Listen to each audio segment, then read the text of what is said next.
D24 news కి స్వాగతం.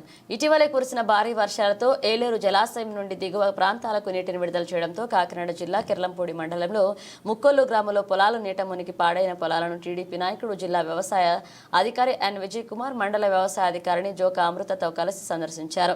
అనంతరం గ్రామ టీడీపీ నాయకులు బస్వా వీరబాబు ఆధ్వర్యంలో రైతులతో పలువురు పంట పొలాలు పరిశీలించి నష్టపోయిన ప్రతి రైతుకు ఉన్నత అధికారులు ప్రభుత్వం దృష్టికి తీసుకువెళ్లి ప్రతి రైతుకు లబ్ధి చేకూరే విధంగా తగు చర్యలు తీసుకుంటామని రైతులకు తెలియజేస్తూ మండలంలో నష్టపోయిన ప్రతి రైతు తమ గ్రామంలో ఉన్న రైతు సేవా కేంద్రానికి వెళ్లి వివరాలు అందజేసి ఇన్పుట్ సబ్సిడీకి నమోదు చేయించుకోవాలని తెలియజేశారు. ఈ కార్యక్రమంలో సర్పంచ్ జ్యోతుల రాంబాబు, గ్రామ వ్యవసాయ సహాయకులు రమ్య, అభి మరియు అధిక సంఖ్యలో రైతులు పాల్గొన్నారు.